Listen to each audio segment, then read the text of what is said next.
তাবুকের যুদ্ধে যাওয়ার জন্য যখন দামামা বেজে গেল, মুসলমানদের অবস্থা বড় দুর্বল। মদিনা থেকে তাবুক এত পরিমাণ দূরে, সৌদি আরবে যারা গেলা এমন কোনো বান্দা নয় তাবুকের নাম শোনো নাই, তাবুকে যাও নাই। আমিও গতবারের আগের বার তাবুকে একজনের দাওয়াতেও আমিও গেলাম। মদিনা থেকে এত পরিমাণ দূরে, প্রায় 10 থেকে 12 ঘন্টা সময় লাগে যাই। আছে না দূরে? কথা বলে না, কাছে না দূরে?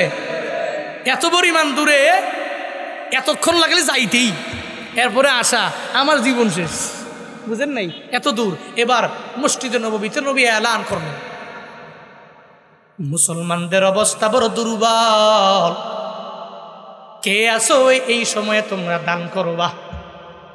কে বলে? নবী বলে, আমাদের অবস্থা বড় দুর্বল, কে আসো তোমরা দান করবা? তোমরা যদি 1 টাকাও যদি এই তাবুকে দান করতে পারো, আমি নবী ঘোষণা দিলাম আমার মাওলা এই দানের বদৌলতে তোমাদেরকে জান্নাত দিয়া দিবে।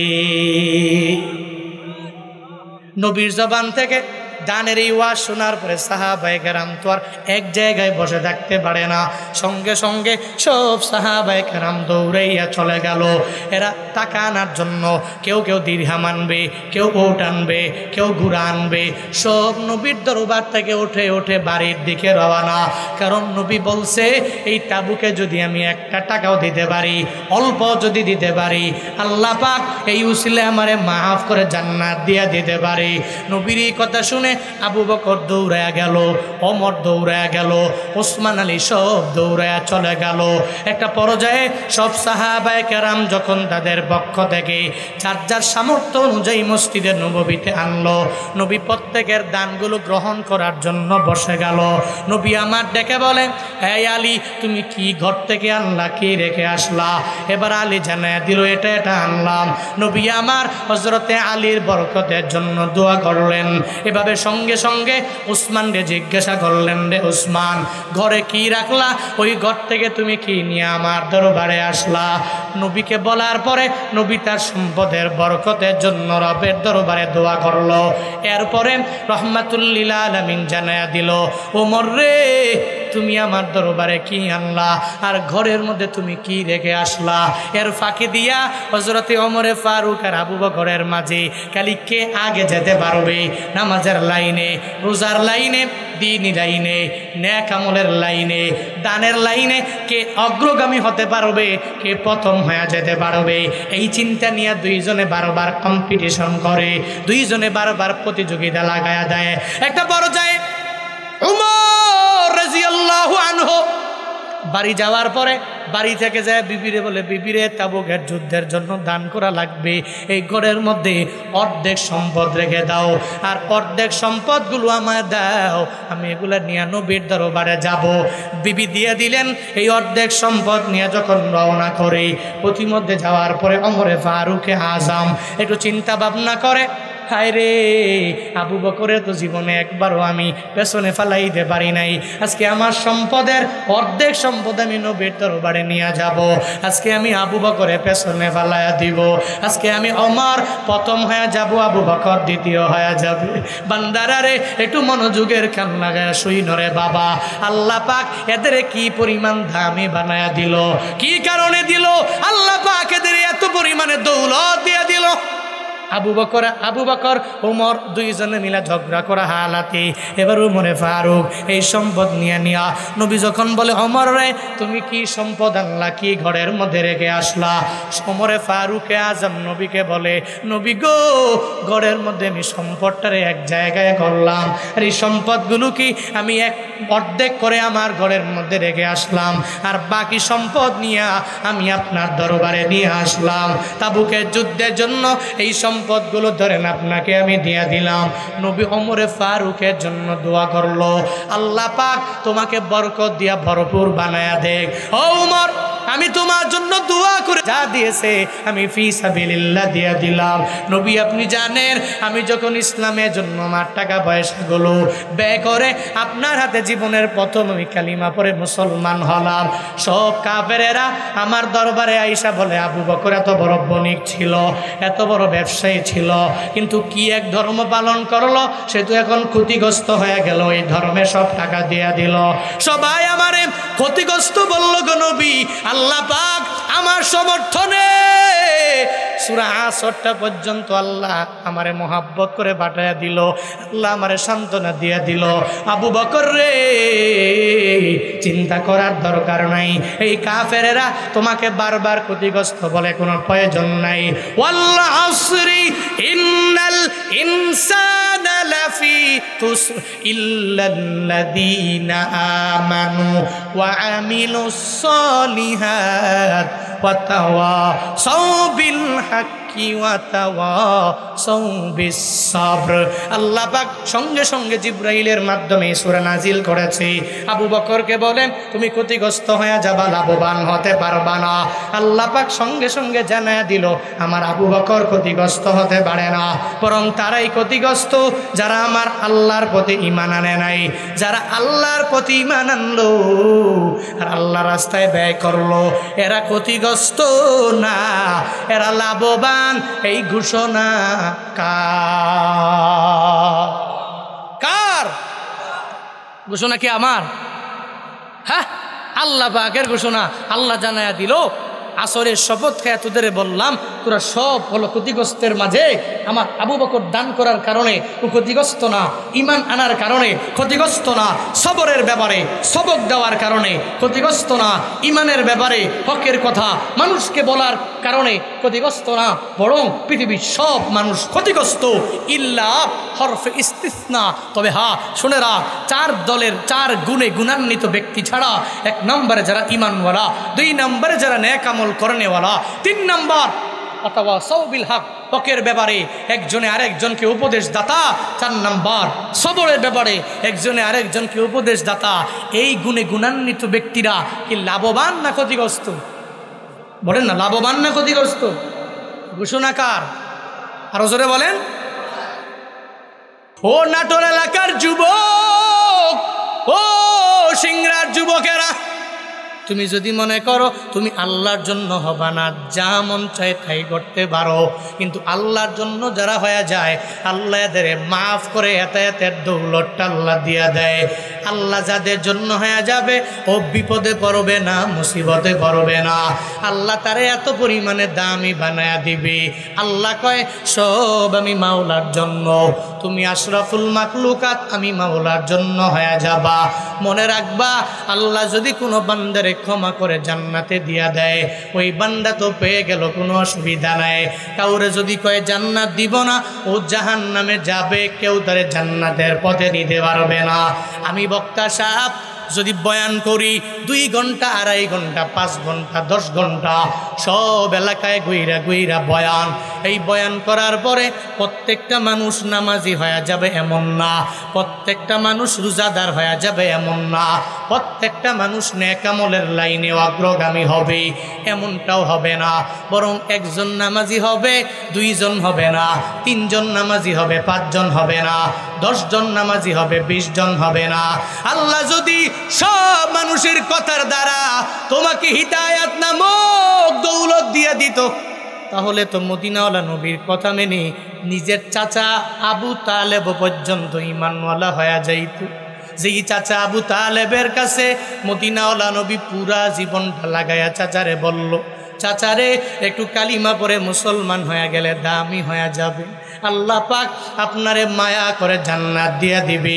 শুধু ঈমান এনে কালিমা পড়নে মুসলমান হয়ে গেলে হাসরের ময়দানে আমি আপনাকে সুপারিশ করে করে জান্নাতে নিয়ে যাব।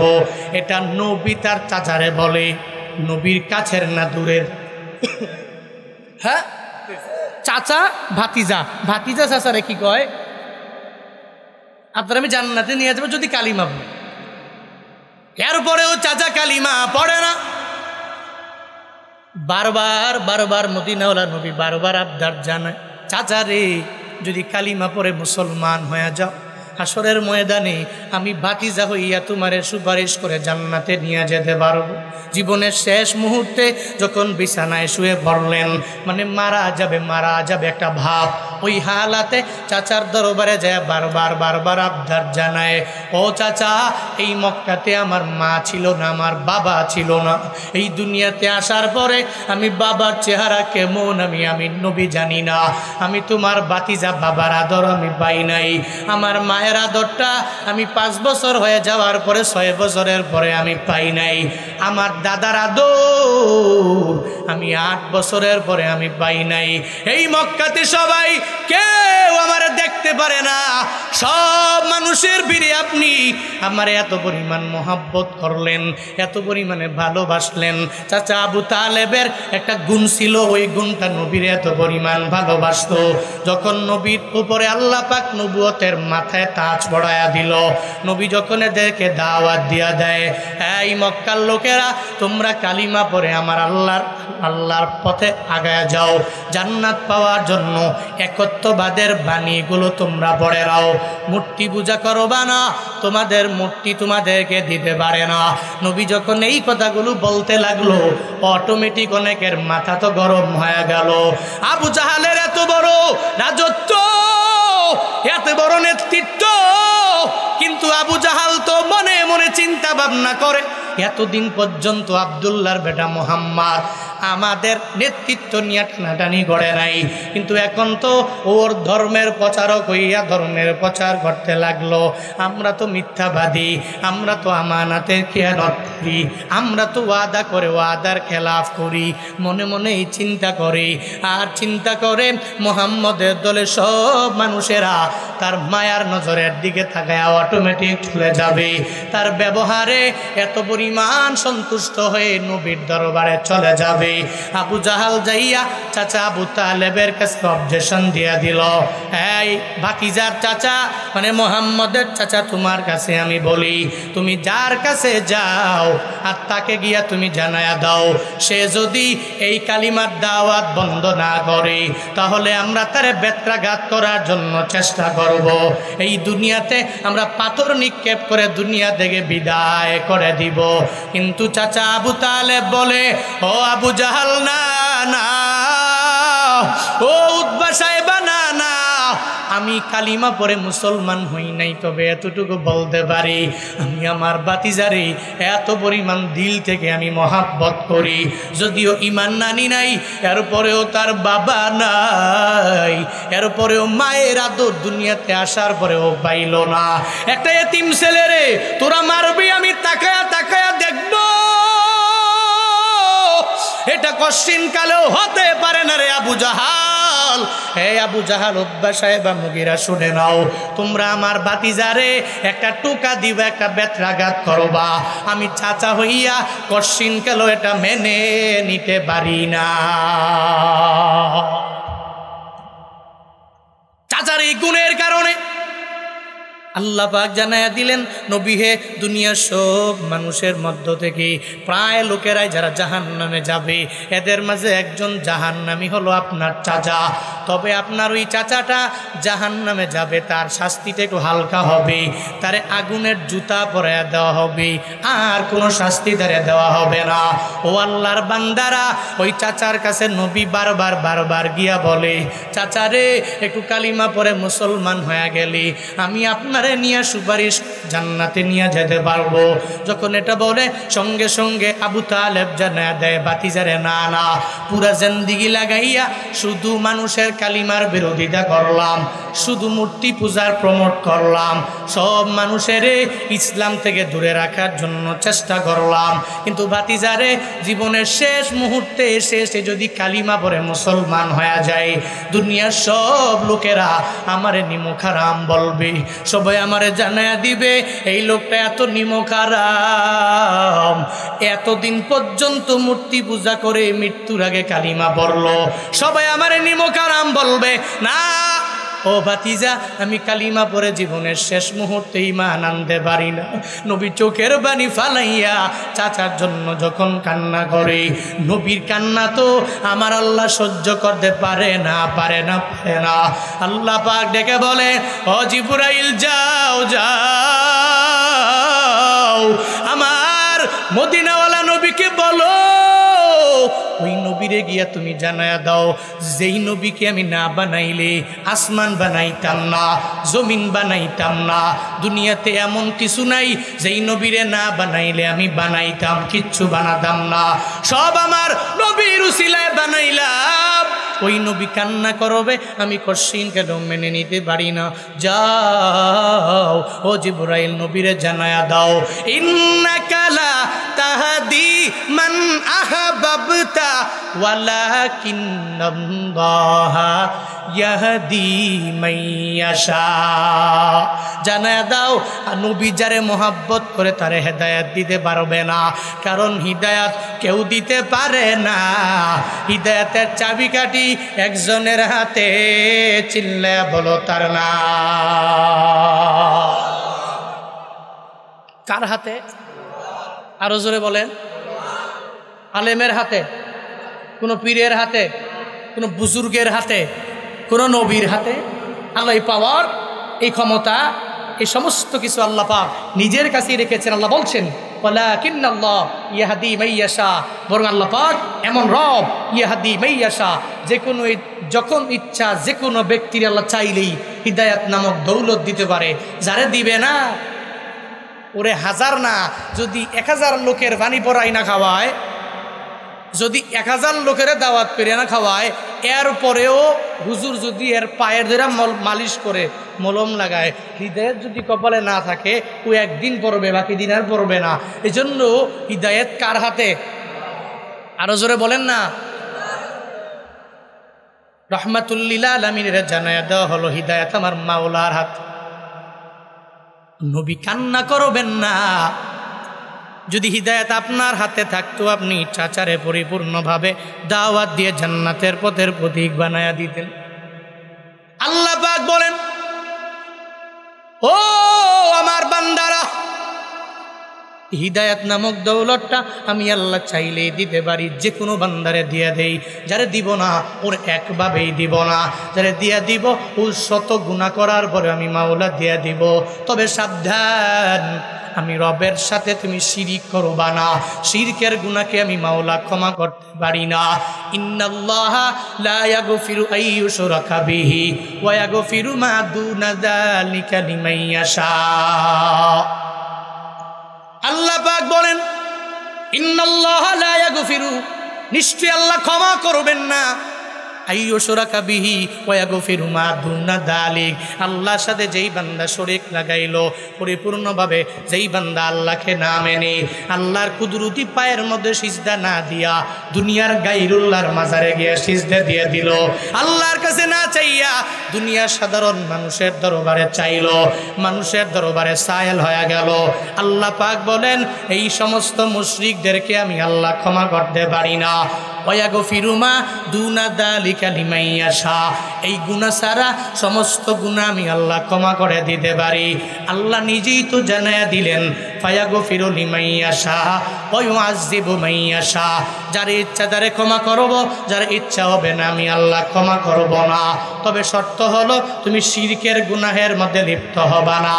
এর চাইতে বড় বড় গুনাহ যদি তুমি করো, আমার মাওলা ক্ষমা করে তোমারে জান্নাত দিতে পারে, কিন্তু শিরকের গুনার ক্ষমা আমার মাওলা করবে না, করতেও পারে না রে বাবা। কারণ কি জানো নি? একটা উদাহরণ দিলে বুঝবা। এক কোম্পানির এমডি, ওই পুরো কোম্পানিতে তার পাওয়ারের কোনো অভাব নাই, কোম্পানির মালিক উনি, এত পরিমাণে ক্ষমতা, এত পরিমাণে পাওয়ার। ওই কোম্পানিতে যেই লোকগুলো মাসে মাসে বেতন দিয়ে দিল, সঙ্গে সঙ্গে ওই লোকগুলো মাসে মাসে বেতন পায়, ইয়ারলি বোনাস পায়, 2 ঈদে বোনাস পায়। এবার এমডি সাহেব সবারে বেতন দেয়, টাকা দেয়, সব কিছু দিয়ে দেয়। এই লোকেরা যদি ওই ম্যানেজিং ডিরেক্টরের কোম্পানিতে কাজ না করে, যদি অন্য লাইনে গিয়া ওই এমডির যদি বিরোধিতা করে, ওই এমডিকে না মেনে অন্যকে যদি মানে, তারা যদি প্রায়োরিটি না দিয়া অন্য কোনো ব্যক্তিরে যদি প্রায়োরিটি দিয়া দেয়, ম্যানেজিং ডিরেক্টর কি বলবে? তোরে আমি মাসে মাসে টাকা দিলাম, বেতন দিয়ে দিলাম, তোরে 2 ঈদে বোনাস দিলাম, যত কিছু লাগবে আমি তোরে দিয়া দিলাম, তুই আমার হয়ে যাবি, আমার না হইয়া বরং আরেকজনের জন্য তুই কথা বলো, আরেকজনের জন্য তুমি কাজ করো। এটা করার পরে ম্যানেজিং ডিরেক্টরের মাথা গরম থাকবে না ঠান্ডা হবে? হ্যাঁ, ঠান্ডা হবে না, বরং এত পরিমাণে গরম, কিরে আমার কোম্পানিতে খাও, এখানে চলো, তুই মাসে টাকা নাও, ইয়ারলি তুই বোনাস দিলাম, তুই আমার গুণগান না গায়া আরেকজনের গুণগান গাও।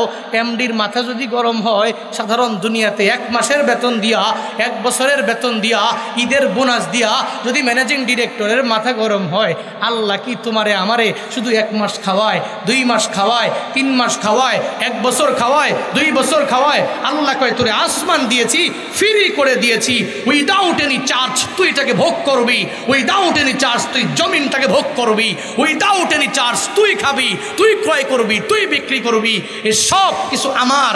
আমি আল্লাহ তোরে উইদাউট এনি কস্ট, কোনো টাকা ছাড়া, কোনো মানি ছাড়া, কোনো কিছু পে করা ছাড়া এ সমস্ত কিছু আমি আল্লাহ তোরে দিয়ে দিলাম। তুই যদি আমারে বাদ দিয়া মাজারের কাছে গিয়া যদি চাও, তো আমি আল্লাহ কি খুশি থাকবো? কথা বলো না কেন? আল্লাহ খুশি থাকবে? মুস্তাক ভাই বারবার বলতেছে চাপানোর জন্য, একটু কি আরেকটু গ্যাপটা পূরণ করা যাবে? লা ইলাহা ইল্লাল্লাহ, লা ইলাহা ইল্লাল্লাহ। হ্যাঁ হ্যাঁ, একটু একটু একটু একটু ফাঁকা জায়গাগুলো একটু পূরণ করেন। লোকেরা দাঁড়িয়ে আছে, বসবে, জিকির করেন, জিকিরে আওয়াজ ছাড়া। লা ইলাহা ইল্লাল্লাহ, লা ইলাহা।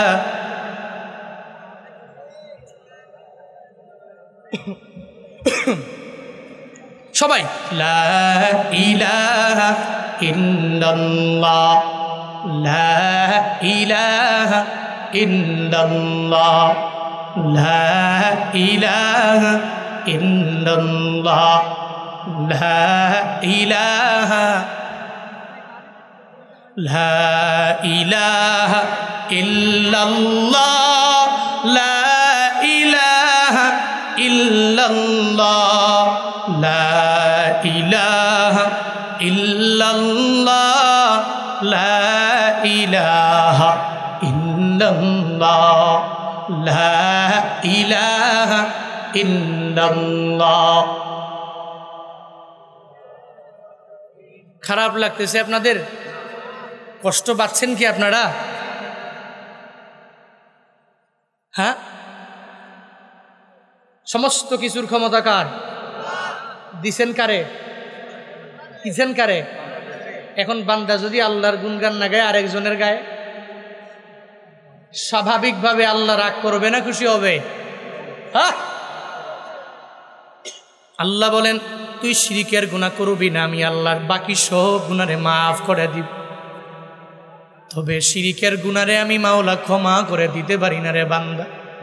এটা এত জঘন্যতম গুনাহ, আমি আল্লাহ কত মায়া করে তোদের বানাইলাম, কিন্তু আমারে বাদ দিয়া তুই অন্য লাইনে অগ্রগামী হয়ে গেলা, যার কারণে আল্লাহ পরিপূর্ণ রাগান্বিত হয়ে যায়। দেখবেন মাঝে মাঝে এত পরিমাণে বিরক্ত হইয়া বান্দা রবের দরবারে চায় না। দেখবেন মাজারে গিয়া সিজদায় পড়ে যায়, আর মাজারওয়ালার দরবারে চায়, হ্যাঁ এই মাজারওয়ালা তুমি আমারে ছেলে দাও, তুমি আমারে মেয়ে দাও, তুমি আমারে বাড়ির মালিক বানাও, তুমি আমারে গাড়ির মালিক বানাও, তুমি আমারে পরীক্ষার মধ্যে পাশ করায়া দাও। এভাবে মাজারওয়ালার দরবারে চায়, আছে না না?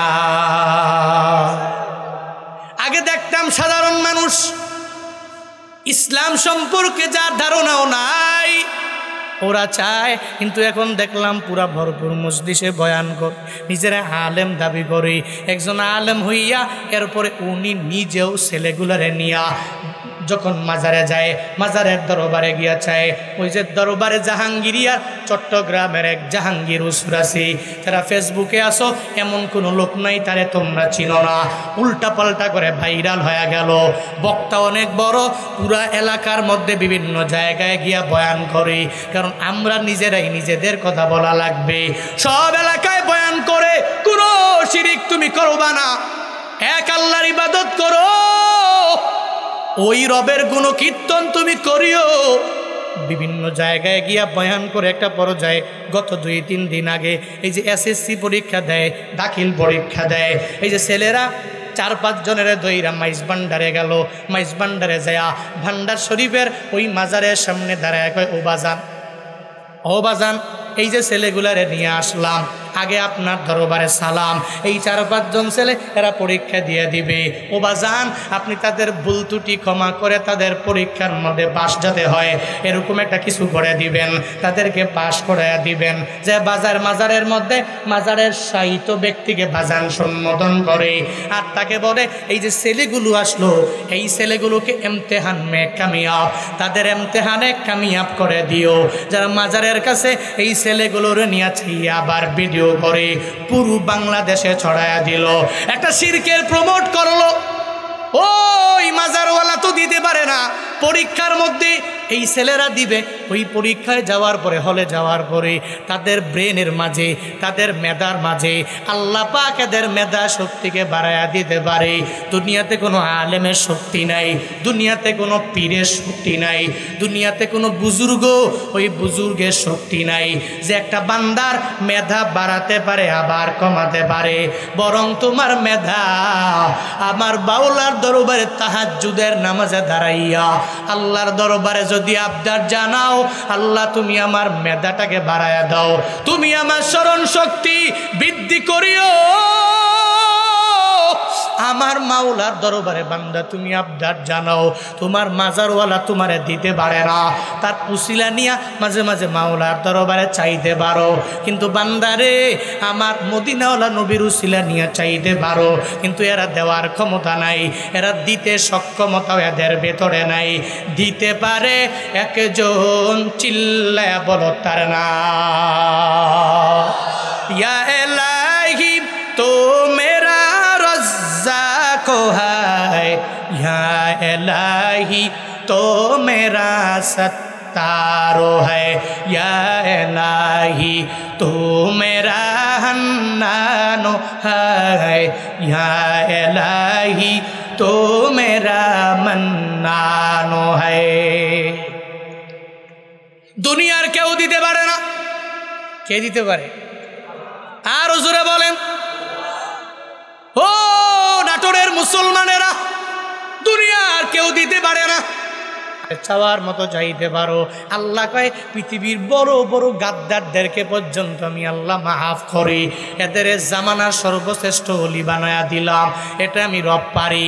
ও বান্দা, তুই শুধু চাওয়ার মাঝে একটা বেশ কম হয়ে যায়, তুই যদি চাওয়ার মতো চাও আমি আল্লাহ তোরে জামানার শ্রেষ্ঠ ওলিও বানায়া দিতে পারি, তোর গুনাহ মাফ করে আমি তোরে জান্নাতের প্রতীক বানায়া দিতে পারি।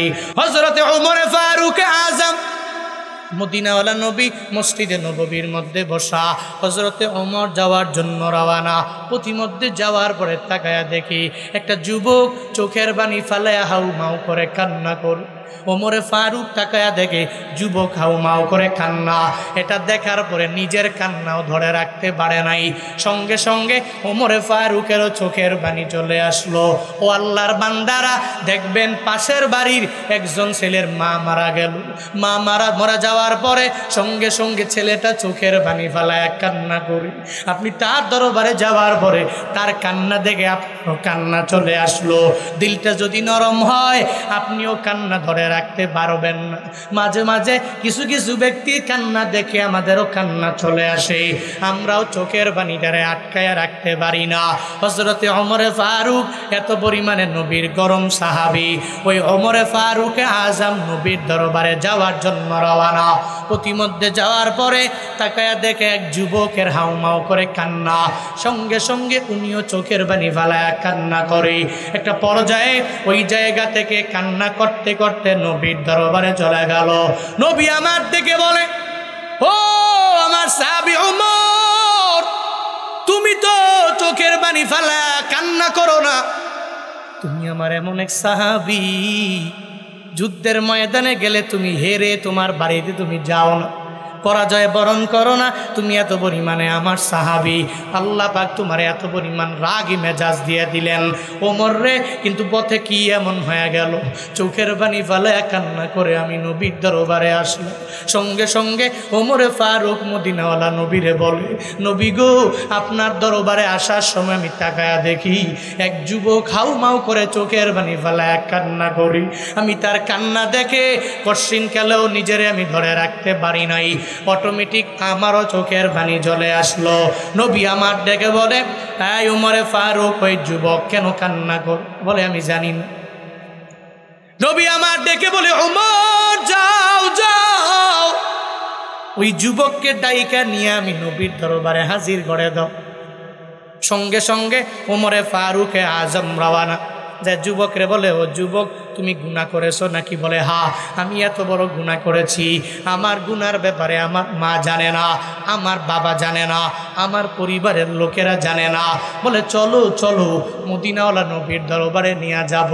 ওই নবীর দরবারে যদি যাও, নবীর দরবারে গেলে তুমি একটা সমাধান পেয়ে যাবা, হয়তো আল্লাহ পাক তোমার একটু ক্ষমাও দিয়ে দিতে পারে। যুবক যাইতে চায় না, ও বলে, আমার গুনাহের পরিমাণে এত বড়, আমার আল্লাহ আমারে ক্ষমা করবে না। এর উপরে ওমরে ফারুক আজম যুবকের নিয়ে নবীর দরবারে চলে গেল। যায় নবীর দরবারে যাওয়ার পরে রহমাতুল্লিল আলামিন যুবকের বলে, হ্যাঁ যুবক, তুমি কেন চোখের পানি ফেলে হাউমাউ করে কান্না করলা? যুবক ডেকে বলে, ও পয়গম্বর আমার, আমি যুবক মানুষ, আল্লাহ পাক দুনিয়াতে সব নিয়ামত আমারে দিয়ে দিল, কিন্তু আমি এত পরিমাণ গুনাহ আমার লাইফে করলাম, যেই গুনার ব্যাপারে কেউ জানে না গো নবী। আমি গুনাহ করি করি এত বড় গুনাহ হয়ে গেল, পাহাড়ের চাইতেও বড় আমার গুনাহ। সঙ্গে সঙ্গে নবী বলল, যুবকরে, তোমার গুনাহ কি অনেক বড়? বলে, হ্যাঁ নবী, অনেক বড়। বলে, তোমার গুনাহ কি আমার মাওলার আরশে মুআল্লার চাইতেও বড়? বলে, নবী গো, আমার গুনাহ আরশে মুআল্লার চাইতেও বড়। নবী আমার ডেকে বলে, যুবক, তোমার গুনাহ কি আমার রবের আসমান থেকে বড়? যুবক ডেকে বলে, নবী গো, আমার গুনাহ আসমানের চাইতে আরো অনেক পরিমাণে বড়। এটা বলার পরে নবী ডেকে বলে, তাহলে তুমি কি কাউরে মেরে ফেলেছ, মানে হত্যা করেছ? নবী গো, না না, আমি কাউরে হত্যা করি নাই। তাহলে শিরিক করেছ নাকি? বলে, না নবী, আমি শিরিক করি নাই। কুফরি করেছ নাকি? বলে, নবী, না না, আমি কুফরিও করি নাই। তাহলে কি এমন গুনাহ তোমার দ্বারা হয়ে গেল যেই গুনাহ আমার আল্লাহ পর্যন্ত ক্ষমা করতে পারবে না? তুমি আমায় জানাও। সঙ্গে সঙ্গে এই কথা বলার পরে যুবক বলতে লাগলো, হুজুর গো, আমি এত পরিমাণে গুনাহগার, আমি গুনাহ করি, আমার গুনাহের মাপটা এত পরিমাণে বড়। এই যে এলাকার মাঝে সমস্ত লাশ যখন সঙ্গে সঙ্গে কবরে দেওয়া হয়, ওই কবরে রাইখা যখন ওই লাশের সাথী সঙ্গীরা, সফর সঙ্গীরা, তার পরিবারের লোকেরা যখন যখন বাড়ি চলে যায়, আমি সঙ্গে সঙ্গে কবরের মধ্যে ঢুকি। ঢোকার পরে ওই তার কাফনটাকে চুরি করে আমি বাড়ি নিয়ে যাই, এরপরে এটা বিক্রি করি, যা টাকা আমি পাই এর দ্বারা আমার জীবিকা নির্বাহ হয়ে যায়। যখন এই কথা বলি, 1 দিন 2 দিন 3 দিন 4 দিন 5 দিন আমি এই কাজের মধ্যে নিজেরে লিপ্ত বানায়া নিলাম।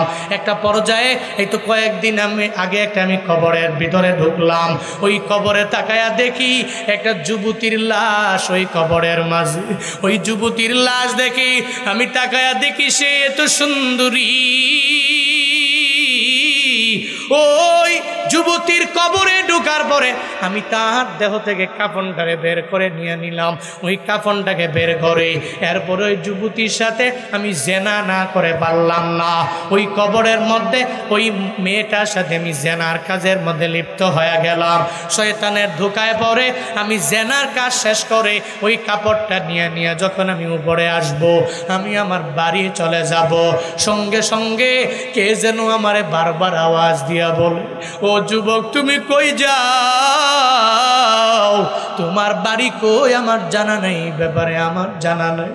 তুমি কি পরিমাণ যুবক হয়ে গেছো, বিন্দু মাত্র পরিমাণ মায়া তোমার অন্তরের মাঝে ঢুকে নাই।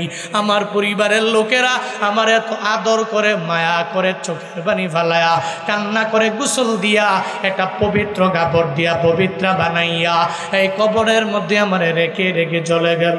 তুমি কোন এলাকার এমন যুবক, তুমি এখানেও আমার সাথে জেনার কাজের মধ্যে লিপ্ত হয়ে গেলা, আবার আমারে উলঙ্গ বানাইয়া এই কবরে রেখে রেখে তুমি কই রওনা হয়ে গেল। ও যুবক রে, এই কবরে তোর কি আশা লাগবে না? এই কবরে কি তোর ঠিকানা হবে না? এই কবরে কি একদিন তোর পাড়ি জমানো লাগবে না? যুবক নবীকে বলে, নবী গো, আমি আধ্যাত্মিক জায়গা থেকে মনে হয় কথাগুলো শুনলাম, আমার মনে হয় ওই মেয়েটা আমাকে বারবার বারবার আবদার জানায়, যুবক রে আমারে তুই পবিত্রা বানাইয়া কোথায় রেখে চলে যাও, এই কবরের বাসিন্দা তো তোরও একদিন যাওয়া লাগবে। যখন এটা বলতে লাগলো, সঙ্গে সঙ্গে আমার দিলের মধ্যে ওটা ঢোকা গেল। নবী গো, আমার দিলের মধ্যে ঢোকার পরে আমি আর নিজের ধরে রাখতে পারলাম না। হঠাৎ করে আমার মাঝে অটোমেটিক চিন্তাও আমার মাঝে চলে আসলো, কি এমন আমি করে ফেললাম, এত বড় গুনাহ কি আমার দ্বারা সম্ভব হয়ে গেল? আমি কাফন চুরি করি, এটাই তো বড় গুনাহ। কিন্তু আবার ওই কবরে ঢুকার পরে আমি ওই মহিলার সাথে অন্যায় কাজে লিপ্ত হয়ে গেলাম, জেনা করে তারে পবিত্রা বানাইয়া ওই কবর থেকে ওইটা আমি চলে আসলাম। এখন আমি যেখানেই যাই আমার নিজের বড় অপরাধী মনে হয়। নবী গো, আমার মতো অপরাধী কেউ নাই, আমার মতো খারাপ এই দুনিয়াতে কেউ নাই। যখন বারবার বলতে লাগলো, এটা বলার পরে সঙ্গে সঙ্গে নবী আমার জানায়া দেয়, ওরে যুবক, মানুষ কি এত পরিমাণ গুনাহ করে? একটা যুবক তো গুনাহ করতে পারলে লিমিটে আছে, কিন্তু এত আনলিমিটেড গুনাহ একজন বান্দার দ্বারাও কি হয়ে যায়? নবী যখন বলল, এবার যুবক মনে মনে চিন্তা ভাবনা করে, আমার গুনাহের পরিমাণ এত বড়, আমার আল্লাহ বুঝি আমারে ক্ষমা করবে না, কারণ নবী আমারে বলল আমি বড় গুনাহগার। নবী যদি বলতে পারে আমার আল্লাহ আমারে ক্ষমা করবে না, যুবক দৌড়াইয়া নবীরে বলে, ও নবী আমার, আমি এলাকায় থাকতে রাজি না।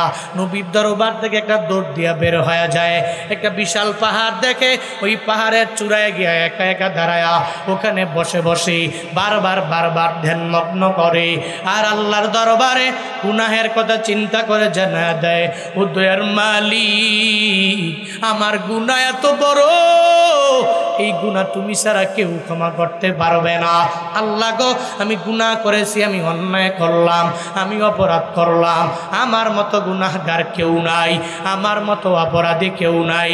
বারবার আবদার জানায়, একটা ইস্তিগফার আছে, যে ইস্তিগফারটা সমস্ত ইস্তিগফারের নেতা, সাইয়্যিদুল ইস্তিগফার, যে ইস্তিগফার যখনই বান্দা আমার মাওলার দরবারে করে, আল্লাহ পাক ওই বান্দারে ক্ষমা না করে পারে না। ওই যুবকের মনে পড়ে গেল ওই দামি ইস্তিগফার, সঙ্গে সঙ্গে পাহাড়ের চূড়ায় দাঁড়াইয়া আল্লাহর দরবারে আবদার জানায়, আল্লাহুম্মা আনতা রাব্বি লা ইলাহা ইল্লা আনতা খলাকতানি ওয়া আনা আবদুক ওয়া আনা আলা আহাদিক ওয়া ওয়া'দিকা মাস্তাতাতু আউযু বিকা মিন শাররি মা সানাতু আবুউ লাকা বিনি'মাতিকা আলাইয়া ওয়া আবুউ লাকা বিদামবি ফাগফিরলি ফাইন্নাহু লা ইয়াগফিরুদ দুনুবা ইল্লা আনতা। আল্লাহর দরবারে এই কথাটা বলে বলে বারবার আবদার করে, আল্লাহ তুমি আমার রব, তুমি আমার জিন্দেগির গুনাহ ক্ষমা করে দিতে পারো। আল্লাহর কাছে বলে, আল্লাহুম্মা আনতা রাব্বি লা ইলাহা ইল্লা আনতা খলাকতানি, আল্লাহ গো তুমি আমার রব, আমার জিন্দেগির গুনাহ সব তুমি ক্ষমা করে দিতে পারো। ও আল্লাহ, তুমি ছাড়া আমার জিন্দেগির গুনাহ কেউ ক্ষমা করতে পারে না। ওই পাহাড়ের চূড়ায় দাঁড়াইয়া যুবক কার দরবারে কান্না করে? আরো জোরে বলেন। যুবক যে পাহাড়ের চূড়ায় দাঁড়ায় রবের দরবারে আবদার জানায়, দুনিয়ার কেউ দেখে না, দুনিয়ার কেউ জানে না, একজন জানে, চিল্লায়া বলো তার না। আল্লাহ জানেনি? যুবকের গুনাহের ব্যাপারে আল্লাহ জানে, ওই গুনাহের পরে তওবার ব্যাপারেও আল্লাহ জানে।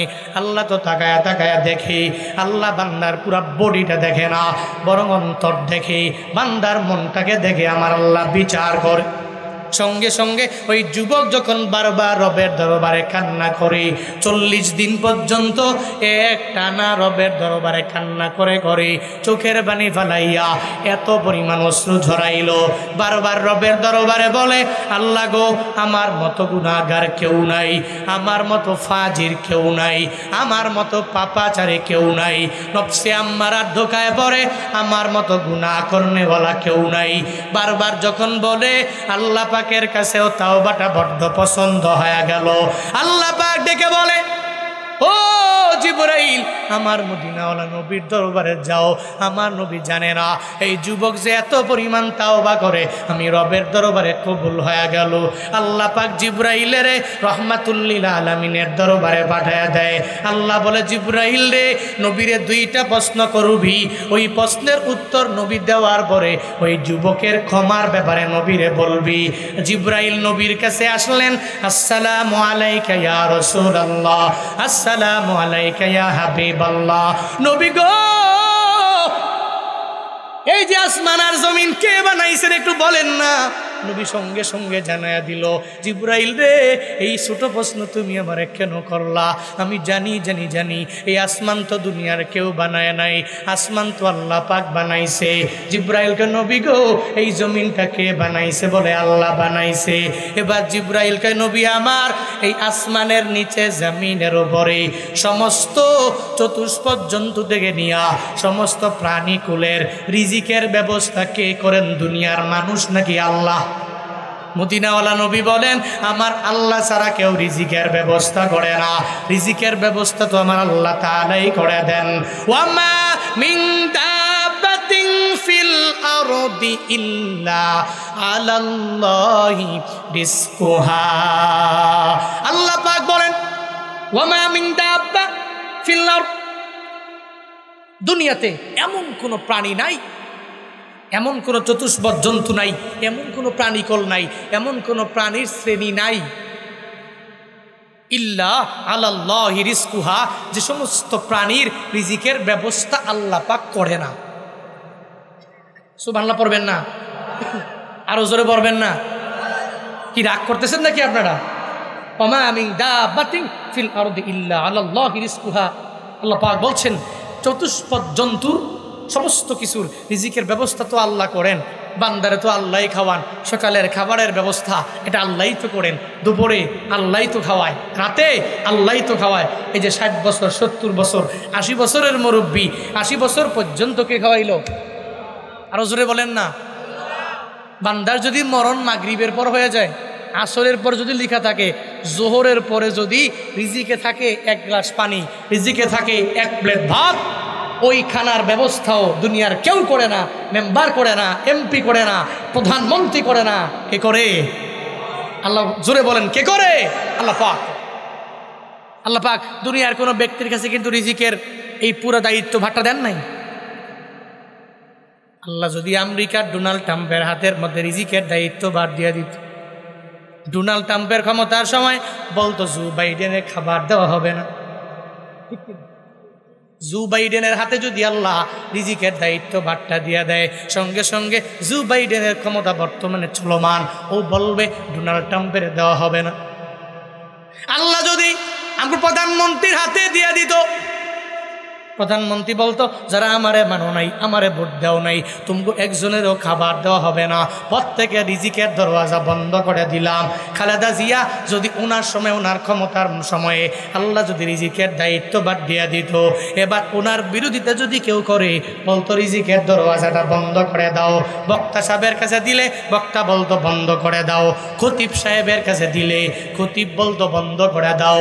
আল্লাহ কয় না না, এই রিজিকের দায়িত্ব বার আমি আল্লাহ দুনিয়ার কোনো প্রেসিডেন্টকে দেই নাই, দুনিয়ার কোনো অলিকে দেই নাই, দুনিয়ার কোনো বুজুর্গকে দেই নাই। এই রিজিকের দায়িত্ব ভার একজনের হাতে, চিল্লা বড় তার না আল্লাহ পাকের হাতে। ও সিংড়ার মানুষ, চিন্তা করো বানা রিজিক নিয়া। যদি মনে করো আল্লাহ খাওয়ায় না, আল্লাহ দেয় না, ভুল ধারণা। আল্লাহ তোমারে দিবে, এখন দেয় নাই, পরে দিয়ে দিবে, 10 বছর পরে দিবে, 15 বছর পরে দিবে, চিন্তা করার কোনো মানে নাই। রহমাতুল্লিল আলামিন একদিন সাহাবীদেরকে নিয়ে রিজিকের বয়ান করে। কিসের বয়ান? সবাই বলে না কিসের বয়ান? রিজিকের বয়ান করে। নবী ডেকে বলে, সাহাবীরা, রিজিকের ব্যাপারে চিন্তা করার কোনো মানে নাই। এই যে দেখো পাখিরা সকালবেলা পেটের মধ্যে বিন্দু মাত্র পরিমাণ খাবার নাই, এই পাখি রওনা হয়ে গেল, বাসা থেকে বের হলো। এই পাখি যে যায়, এই পাখিকে ডাইকা দুনিয়াতে এমন কোনো বান্দা নাই যেই বান্দাটা প্রতিদিন পাখিরে খাওয়ায়। এই পাখি তুই নিচে নামবি, তোরে আমি এই জায়গায় প্লেটে খাবার দিয়া দিলাম, এই সাহানে খাবার দিয়া দিলাম, তুই এখান থেকে খাবি, এরপরে তুই খেয়ে চলে যাবে। দুনিয়াতে এমন কোনো দরদি মানুষ নাই যে পাখিরে ডাইকা ডাইকা আয়না খাওয়ায়, পাখিরে খাবার দিয়া দেয়, বিড়ালেরে খাবার দিয়া দেয়। ইচ্ছা করে দেয় না, বরং বারবার দমক দিয়া তাড়াইয়া দেওয়ার জন্য চেষ্টা করে। মদিনাওয়ালা নবী বলেন, ও আমার সাহাবায়ে কেরামরা, তাকায়া দেখ, একটা পাখি ফজরের পর এই পেটের মধ্যে বিন্দু মাত্র পরিমাণ কোনো খাবার নাই, বের হয়ে গেল, কেউ তো খাওয়ায় নাই। কিন্তু রাতের বেলা বাসার মধ্যে ওই পাখির 2-3টা বাচ্চা আছে, ছানা আছে। এই ছানাদেরকে খাবার দেওয়ার জন্য, ওই পাখির ছানাদের জন্য নিজেও উদর পূর্ণ করে পেট ভর্তি করে খেয়ে আসে, আবার নিজের বাচ্চাদের জন্য নিয়ে আসে। বলে পাখিটা এই যে উদর খালি, পেটটা নিয়ে বের হয়ে গেল, পেটে বিন্দু মাত্র পরিমাণ কোনো খাবার নাই, কিন্তু রাতের বেলা এই পাখির পেটে খাবার নিয়ে চলে গেল। আবার ওই পাখিটাও খাবার নিয়ে ছানাকে নিয়ে দিল, ওই ছানাটাও খেয়ে বেঁচে গেল। মদিনাওয়ালা নবী কয়, তোরা চিন্তা করার কোনো দরকার নাই। আল্লাহ যদি তোমাদের আশরাফুল মাখলুকাত বানাইয়া খাবার যদি না দেয়, তাহলে আল্লাহ অন্য কেউরে খাবারের ব্যবস্থা করে দিত না। একটা পাখির চাইতে তুমি আশরাফুল মাখলুকাত, তুমি এত পরিমাণে দামি। একটা গরুর চাইতে তুমি এত পরিমাণে দামি, একটা উটের চাইতেও তুমি এত পরিমাণে দামি, একটা গাভীর চাইতে তুমি এত পরিমাণে দামি। বান্দারে, চিন্তা করার কোনো মানে নাই, চিন্তা করার কোনো প্রয়োজন নাই। ওই পাখিরে যেই মাওলায় খাওয়াইতে পারে, ওই উটের যেই মাওলায় খাওয়াইতে পারে, ওই বিড়ালের যেই মাওলায় খাওয়াইতে পারে, আমারে তোমারে ওই আল্লাহ খাওয়াইতে পারে কি পারে না? পারেনি? জিবরাইল রহমাতুল্লিল আলামিনের দরবারে আসলো, আয়েশা নবীরে জানায়া দিল, আসমান এবং জমিনটা কার? আমার আল্লাহ। 2 নম্বরে, আসমানের নিচে জমিনের উপরে সমস্ত কিছু রিজিকের ব্যবস্থা কে করেন? বলে আল্লাহ করেন। এটা বলার পরে সঙ্গে সঙ্গে এবার জিবরাইল নবীরে জানায়া দিল, নবী গো, যেই যুবকটা আপনার দরবারে গুনাহের ব্যাপারে বলল, ওই যুবকটাকে আপনি বলেছেন তোমার গুনাহ অনেক পরিমাণে বড়, এটা বলে তাকে তাড়াইয়া দিয়া দিলেন। নবী গো, ওই যুবক পাহাড়ের চূড়ায় গিয়া দাঁড়াইয়া আমার আল্লাহর দরবারে চোখের বানি ফালাইয়া এত পরিমাণে কান্না করে করে আল্লাহরে রাজি বানায়া দিল। ওই পাহাড়ের চূড়ায় দাঁড়াইয়া আমার আল্লাহর কাছে বলল, আল্লাহ গো, আমি গুনাহগার, আমার মতো গুনাহগার এই দুনিয়াতে কেউ নাই, তুমি আমার জিন্দেগীর সব গুনাহগুলোকে মাফ করে দাও। ও পয়গম্বর, যুবক ওই পাহাড়ের চূড়ায় দাঁড়াইয়া আমার মাওলার দরবারে আবদার জানানোর পরে আল্লাহ পাক ওই যুবকের তাওবাটার এত পরিমাণ কবুল করে নিল। ওই যুবকের দোয়াও আমার মাওলার দরবারে কবুল হয়ে গেল। আল্লাহ তার তাওবা বড্ড পছন্দ করার কারণে আমি জিবরাইলের আপনার কাছে পাঠালো। নবী একটা লোক পাঠান, ওই যুবককে পাহাড় থেকে নামাইয়া আপনার দরবারে আনেন, যুবকের জানায়া দিবেন যুবকের গুনাহ এত পরিমাণে বড়, এত পরিমাণ বড় গুনাহ করলো, কিন্তু আল্লাহর দরবারে 12 বার তওবা করার কারণে, সাইয়্যিদুল ইস্তিগফার আল্লাহর দরবারে বলার কারণে আল্লাহর এত ক্ষমতা, আল্লাহ মাফ করলে দুনিয়ার কারো কাছ থেকে অনুমতি নেওয়ার কোনো প্রয়োজন হয় না। নবী গো, আপনার দরবারে যুবকরাই না জানায়া দেন, যুবকরে আল্লাহ পাক তোর তাওবা ইস্তিগফারের কারণে জিন্দেগীর সব গুনাহ আল্লাহ ক্ষমা করে দিয়েছে।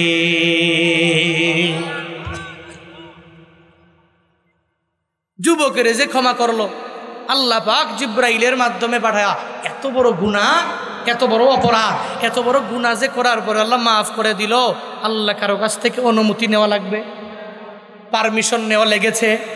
মনে রাখবেন, ফায়াগফিরু লিমান ইয়াশা ওয়া ইউআযযিবু মান ইয়াশা। পৃথিবীতে যে কোনো ব্যক্তির আল্লাহ চাইলেই হিদায়াত দিয়ে দিবে, চাইলে আর একজনে দিবে না। চাইলেই একটা ব্যক্তির টাকা মসজিদে লাগবে, মাদ্রাসায় লাগবে, আবার আল্লাহ যদি না চায় এর টাকা মসজিদেও লাগবে না, মাদ্রাসাও লাগবে না, এর সারাই চলবে। মনে রাখবেন, এই জন্য আপনার দিল লাগবে, আপনার টাকা পয়সা লাগবে। এই যে আমি আমার সিজনের, এই সিজনের যত টাকা আছে সব দিয়া জমি কিনে মাদ্রাসা করছি। আমি আমার লাইফে আমি নিয়ত করেছি মাদ্রাসা অনেক বড় করব, এটা অনেক বড় হবে, এখানে ছাত্ররা পড়বে, সবার জন্য দোয়া করবে, এটা আমার নিয়ত। মনে রাখবেন, এটা আল্লাহ চাইলে পারে। যদি আল্লাহ চায় কোনো একটা ব্যক্তির মাধ্যমে এটা করাবে, এটা আল্লাহ পাক পারবে। যদি আল্লাহ না চায়, তা তোর কোনো টাকা আমি মসজিদে লাগাবো না, মাদ্রাসায় লাগাবো না, ভালো কাজে লাগাবো না, ও লাগাবেও না, কারণ কপালে তো হিদায়াত নেই। ফি কুলুবিহিম মারাজ ফাযাদাহুমুল্লাহু মারাদা, তাদের অন্তরে রয়েছে ব্যাধি, আর আল্লাহ পাক বারবার বারবার এই ব্যাধিকে আরো বড় ধরনের আকারে আল্লাহ পরিণত করে। এজন্য মনে রাখবেন, একটা ব্যক্তিকে আল্লাহ ক্ষমা করতে পারে, নামাজ পড়ার মতো যোগ্যতা দিতে পারে, রোজা রাখার মতো এবিলিটি দিতে পারে, নেক আমলের মতো করার মতো এবিলিটি আল্লাহ পাক তার ভিতরে ঢুকাইয়া দিতে পারে। যারে দিল ও তো কামিয়াব হয়ে গেল, ও তো আবু বকরের সাথেই জান্নাতি, ও তো ওমরের সাথেই জান্নাতি, ও তো ওসমানের সাথেই জান্নাতি, ও তো আলীর সাথেই জান্নাতি, ও তো ভালো ভালো মানুষের সাথেই জান্নাতি। যেরকম আল্লাহ কবুল করে নিল আবু বকরের, যেরকম কবুল করে নিল ওমরে ফারুককে, যেরকম কবুল করে নিল আল্লাহ পাক উসমান রাদিয়াল্লাহু আনহুকে, যেরকম কবুল করে নিল আল্লাহ আলী রাদিয়াল্লাহু আনহুকে। এত পরিমাণে এরা কবুল হয়ে গেল, দুনিয়াতে জান্নাতের সার্টিফিকেট পায় নাই। পাইছেনি? এই দুনিয়াতে 10 জন জান্নাতের সার্টিফিকেট প্রাপ্ত, এর মাঝে 10 জনের মাঝে নবীর সাহাবা 10 জন। দুনিয়াতেই যারা জান্নাতের সার্টিফিকেটটা পেয়ে গেলেন, হ্যাঁ আবু বকর তুমি জান্নাতি, আবু বকর ফিল জান্নাহ, ওমর ফিল জান্নাহ, ওসমান ফিল জান্নাহ, আলী ফিল জান্নাহ। এদেরকে দিয়া আল্লাহ পাক ইসলামের এত বড় বড় কাজগুলো এদের মাধ্যমে আল্লাহ নিয়ে নিলেন। এজন্যই তো নবীর পরে দায়িত্ব পেয়ে গেলেন ওই চেয়ারে আবু বকর, আবু বকরের পরে ওমর, ওমরের পরে উসমান, উসমানের পরে আলী। এদের মাধ্যমে আল্লাহ পাক এই দুনিয়াতে পরিপূর্ণ কাজগুলো এদের মাধ্যমে নিয়ে নেয়। আল্লাহ কয়, যারে চাই তারে হিদায়াত দিয়ে দিব, যারে চাইব না আমি আল্লাহ হিদায়াত দিতে পারি না। ও আল্লাহর বান্দারা, মনে রাখিও, আল্লাহ যদি তোমারে দেয় হিদায়াত নামক দৌলত দিয়া দেয়, বড় বানায়া দিবে, আর যদি না দেয় আল্লাহ দিবে না। যেরকম আবু বকর উমরে দিয়া দিল, এদের 2 জনের মাঝে পুরা জিন্দেগিতে আবু বকর আর উমর, এই 2 জন সাহাবী পুরা জিন্দেগি লাগাইয়া, পুরা জীবনটা লাগাইয়া নামাজ দুয়া 2 জনে ঝগড়া করে, রোজা রাখা নিয়া 2 জনে ঝগড়া করে, দান করা নিয়া এই 2 জনে ঝগড়া করে, হ্যাঁ কামল করা নিয়া এই 2 জনেই ঝগড়া করে। পুরা জিন্দেগিতে আবু বকর আর উমর ঝগড়া করেছে দুনিয়া বিলাইনের কোনো কিছু নিয়া নয়, কোনো জায়গা নিয়া না, কোনো বাড়ি নিয়া না, কোনো ওট নিয়া না, কোনো ঘোড়া নিয়া না, বরং আবু বকর আর উমর ঝগড়া করেছে কে অগ্রগামী হতে পারবে দানের ব্যাপারে, কে অগ্রগামী হতে পারবে নামাজের ব্যাপারে, কে অগ্রগামী হতে পারবে রোজার ব্যাপারে, কে অগ্রগামী হতে পারবে নেক আমলের ব্যাপারে। আবু বকর আর ওমর এই দুইজন কেমনে লেগে আছে, একটু মনোযোগের কান লাগায়া শোনো রে বাবা। তাবুকের যুদ্ধে যাওয়ার জন্য যখন দামামা বেজে গেল, মুসলমানদের অবস্থা বড় দুর্বল। মদিনা থেকে তাবুক এত পরিমাণ দূরে, সৌদি আরবে যারা গেলা এমন কোনো বান্দা নই তাবুকের নাম শোনো নাই, তাবুকে যাও নাই। আমিও গতবারের আগের বার তাবুকে একজনের দাওয়াতেও আমিও গেলাম। মদিনা থেকে এত পরিমাণ দূরে, প্রায় 10 থেকে 12 ঘন্টা সময় লাগে যাই। আছে না দূরে? কথা বলে না, কাছে না দূরে? এত পরিমাণ দূরে, এতক্ষণ লাগলে যাইতেই, এরপরে আসা আমার জীবন শেষ। বুঝেন নাই? এত দূর। এবার মসজিদে নববীতে নবী এলান করলেন, মুসলমানদের অবস্থা বড় দুর্বল, কে আসো এই সময়ে তোমরা দান করবা? কে বলে? নবী বলে আমাদের অবস্থা বড় দুর্বল, কে আসো তোমরা দান করবা? তোমরা যদি একটা টাকাও যদি এই তাবুকে দান করতে পারো, আমি নবী ঘোষণা দিলাম আমার মাওলা এই দানের বদৌলতে তোমাদেরকে জান্নাত দিয়া দিবে।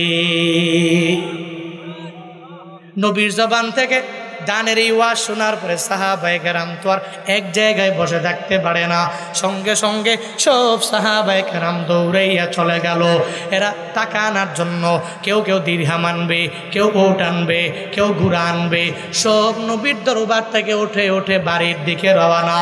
কারণ নবী বলছে এই তাবুকে যদি আমি একটা টাকাও দিতে পারি, অল্প যদি দিতে পারি, আল্লাহ পাক এই উসিলে আমারে মাফ করে জান্নাত দিয়া দিতে পারে। নবীর এই কথা শুনে আবু বকর দৌড়ায়া গেল, ওমর দৌড়ায়া গেল, ওসমান আলী সব দৌড়ায়া চলে গেল। একটা পর্যায়ে সব সাহাবায়ে কেরাম যখন তাদের পক্ষ থেকে যার যার সামর্থ্য অনুযায়ী মসজিদে নববীতে আনলো, নবী প্রত্যেকের দানগুলো গ্রহণ করার জন্য বসে গেল। নবী আমার ডেকে বলেন, হে আলী তুমি কি ঘর থেকে আনলা, কি রেখে আসলা?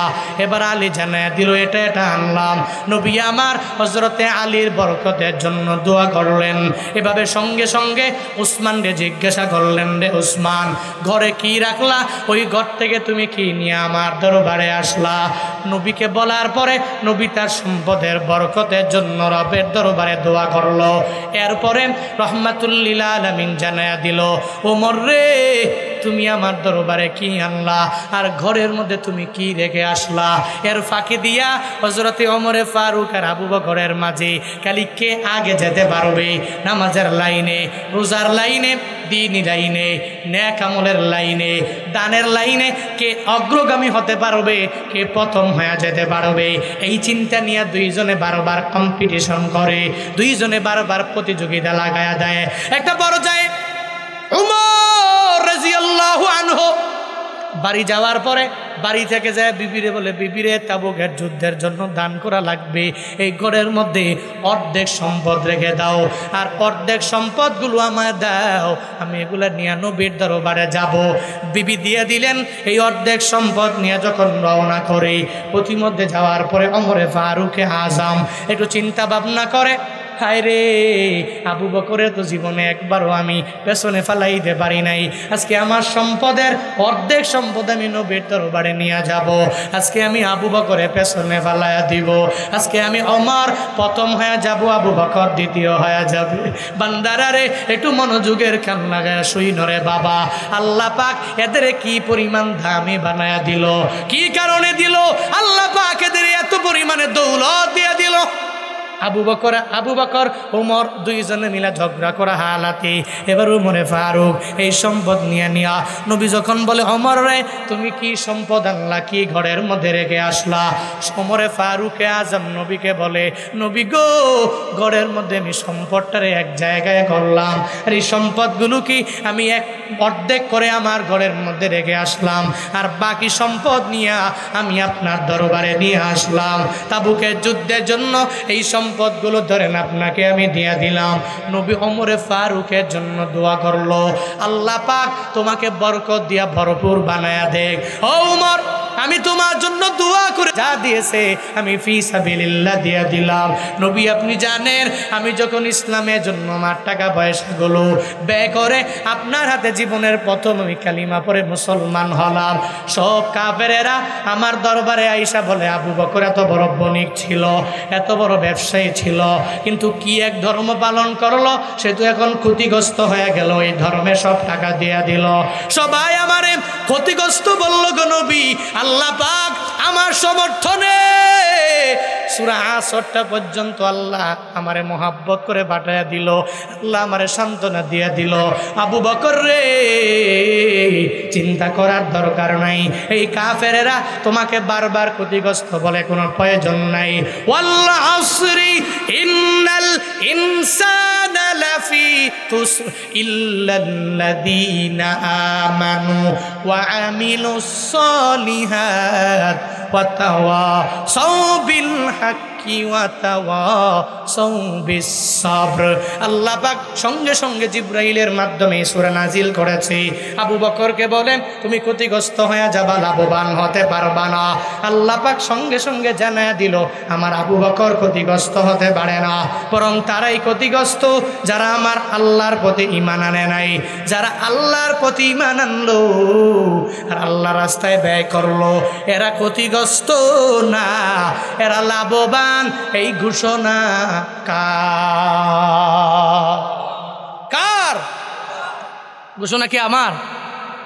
হ্যাঁ, আল্লাহ পাকের ঘোষণা। আল্লাহ জানায়া দিল আসরের শপথ খেয়ে তোদের বললাম তোরা সব হলো ক্ষতিগ্রস্তের মাঝে, আমার আবু বকর দান করার কারণে ও ক্ষতিগ্রস্ত না, ঈমান আনার কারণে ক্ষতিগ্রস্ত না, সবরের ব্যাপারে সবক দেওয়ার কারণে ক্ষতিগ্রস্ত না, ঈমানের ব্যাপারে হকের কথা মানুষকে বলার কারণে ক্ষতিগ্রস্ত না, বরং পৃথিবীর সব মানুষ ক্ষতিগ্রস্ত ইল্লা হরফে ইস্তিসনা। তবে হ্যাঁ শুনে রাখ, চার দলের চার গুণে গুণান্বিত ব্যক্তি ছাড়া, এক নম্বরে যারা ঈমানওয়ালা, দুই নম্বরে যারা নেক আমল করনেওয়ালা, তিন নম্বর অথবা সৌবিল হক হকের ব্যাপারে একজনে আরেকজনকে উপদেশ দাতা, চার নম্বর সবরের ব্যাপারে একজনে আরেকজনকে উপদেশ দাতা, এই গুণে গুণান্বিত ব্যক্তিরা কি লাভবান না ক্ষতিগ্রস্ত? বলেন না, লাভবান না ক্ষতিগ্রস্ত? ঘোষণাকার আরো জোরে বলেন। আবু বকর রাহমাতুল্লিল্লাহ আলামিনের জানায়া দিল নবী আমি আমার লাইফে এত পরিমাণে ধনী ছিলাম, সব আমি ফি সাবিলিল্লাহ ব্যয় করে দিলাম। নবী গো আপনার হাতে কালিমা পড়ে আমি মুসলমান হয়েছি, আপনি যা বলেছেন আমি তা দিয়ে দিলাম। তবে তাবুকের যুদ্ধে আমি অনেক কিছুই তো দিতে পারলাম না, আমার সামর্থ্য যা ছিল আমার ঘরের মধ্যে আমি ভাগ করি নাই, ওই ঘরের মধ্যে সব সম্পদগুলো নিয়ে আমি আপনার দরবারে হাজির হয়ে গেলাম। এখন ঘরে কেউ নাই, এখন ঘরে আছে আল্লাহ আর আমার পয়গাম্বর।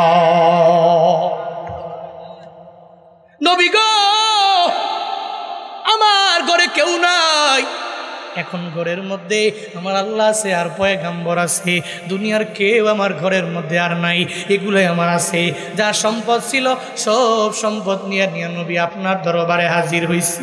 উমরে ফারুকে আজম সঙ্গে সঙ্গে আওয়াজ দিয়ে জানায়া দিল, না আমি আমার লাইফে আবু বকরকে ঠকানোর জন্য আমি এত পরিমাণে চেষ্টা করলাম, আমি প্রথম হয়ে যাব, আবু বকররে দ্বিতীয় বানাবো, কিন্তু দ্বীনি লাইনে কম্পিটিশন করে করে ওমরে ফারুক দুনিয়ার সব মানুষের জানায়া দেয়, এই দুনিয়ার মানুষেরা আমি ওমরে ফারুক পুরা জিন্দেগি লাগাইয়া আমি টাকা পয়সার মাধ্যমে বিভিন্ন মাধ্যমে দ্বীনি লাইনে আমি আবু বকরকে পেছনে ফালাইয়া একটু নিজে এক নাম্বার হওয়ার জন্য চেষ্টা করেছি, কিন্তু মৃত্যু পর্যন্ত আমি দানের লাইনে আবু বকরের সামনে যেতে পারি নাই। আমি 2 নাম্বার হয়েছি, কিন্তু আবু বকর নবীর সামনে প্রথম হয়ে গেল। ও নাটোরের মুসলমানেরা, ও গারাবাড়ির মুসলমানেরা, ও ডাহিয়ার মুসলমানেরা, হযরত আবু বকর আর ওমরে ফারুকে আজম এই 2 জনে মিলে দ্বীনি লাইনে প্রতিযোগিতা করে যদি এত পরিমাণে দানশীল হয়ে যেতে পারে, যাদেরকে আল্লাহ পাক জান্নাতের মালিক বানায়া দিলেন, দুনিয়াতে যারা জান্নাতের সার্টিফিকেট পায়া গেলেন, ও বান্দারা বলো তুমি যদি দান করো আল্লাহকে তোমার দামি বানাইতে পারে না? পারেনি?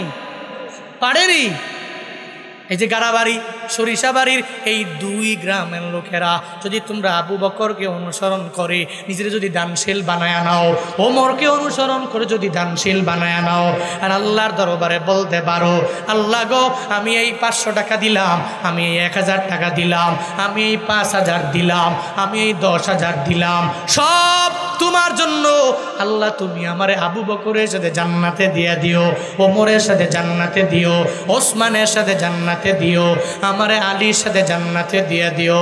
আল্লাহ চাইলে তো তোমার এই দানের বদৌলতে জান্নাতি দিয়ে দিতে পারে।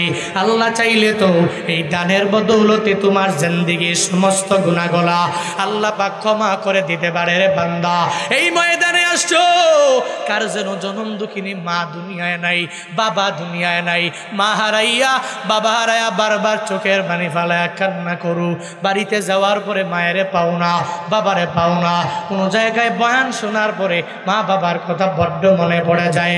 ও আল্লাহর বান্দারা, নিজের পরিবারের জন্য, নিজের মায়ের জন্য, নিজের বাবার জন্য, নিজের বালাইয়ের জন্য, নিজের পরিবারটা সুন্দর থাকবে চিন্তা করে করে কোন বান্দা আছো, হুজুর আমি আমার মায়ের জন্য, বাবার জন্য এই গাড়াবাড়ি ও সরিষাবাড়ি ফুরকানিয়া মাদ্রাসা এটা উন্নত হবে, এটা ডেভেলপ